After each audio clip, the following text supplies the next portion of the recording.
ప్రణామాలు మాతా.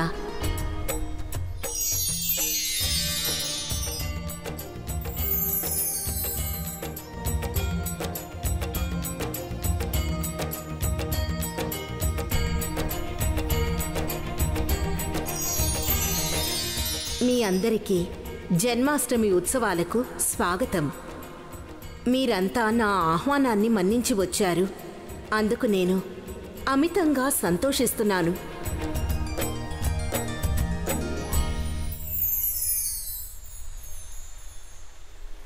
ప్రణామాలు. ప్రణామాలు మాతా. ప్రణామాలు దేవేంద్ర. దేవేంద్ర, మీతో పాటు దేవి స్వర్ణరేఖ రాలేదా? వారు శీఘ్రమే వస్తారు మాతా. వారు కూడా ఈ ఉత్సవం విషయంలో ఎంతో ఉత్సాహంగా ఉన్నారు. నిజానికి అలంకరణకు కొంత ఆలస్యం అవుతుందేమో. అలంకరించుకోవడం ప్రతి స్త్రీకి ప్రీతికరమైనది. మనం వారి కోసం నిరీక్షిద్దాం.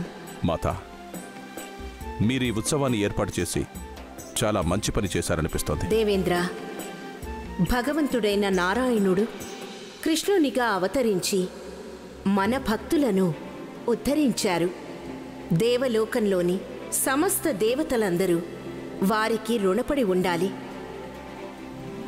అందుకే వారు ధరిత్రి లోకంలో అవతరించిన రోజును జన్మాష్టమి రూపంలో ఎంతో ఘనంగా జరుపుకొని మన కృతజ్ఞతలు తెలియచేసుకోవాలి. బావుంది.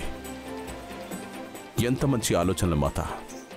ఇక దేవతలమందరము మంత్ర ఉచ్చారణ చేసి నందగోపాలునికి కృతజ్ఞతలు తెలుపుకుందాం. అలాగే వారు ధరిత్రి లోకం నుండి తిరిగి వచ్చినప్పుడు వారికి ఈ ఊయలను కానుకగా బహూకరిద్దాం. మాతా, మీరీ విశేష ఉత్సవం కోసం మంచి ఏర్పాట్లు చేశారు. అందుకే ఆలస్యం చేయకుండా శీఘ్రమే ఈ అష్టమి ఉత్సవాన్ని ఆరంభించండి. నేను స్వర్ణరేఖ కోసం నిరీక్షిస్తాను. తను రాగానే ఉత్సవంలో పాల్గొంటాను మాతా. మీకేది సముచితమనిపిస్తే అదే చేయండి దేవరాజా. ఇదెంతో హర్షించదగ్గ విషయం. దేవి స్వర్ణరేఖ తను చేసిన తప్పు తెలుసుకున్నారు. సత్యం సెలవిచ్చారు మాతా. తమ తప్పుల నుండి గుణపాఠం నేర్చుకుని ముందడుగు వేయడం అంత తేలికైన కార్యం కాదు.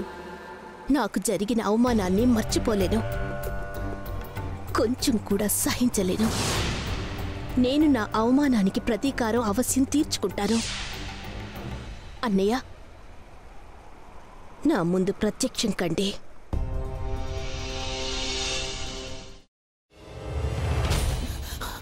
నువ్వు ఇంకేమన్నా చెప్పాలా?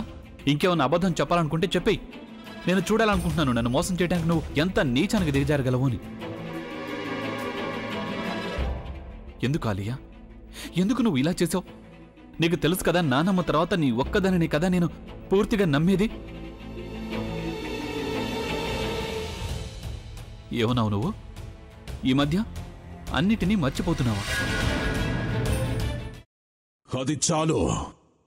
వాటిలో ఉన్న శక్తి విషయాన్ని గ్రహించి మనకు వివరిస్తాయి.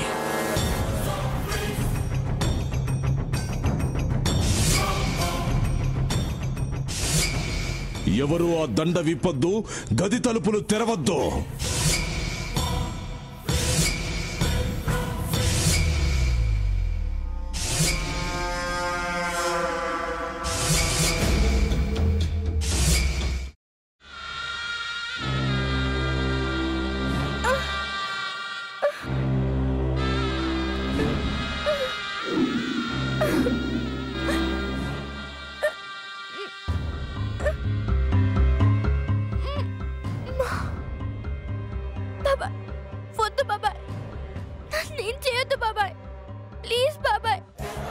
నిజం తెలిసినప్పుడే నా ఆలోచనలో నువ్వు చచ్చిపోయావు.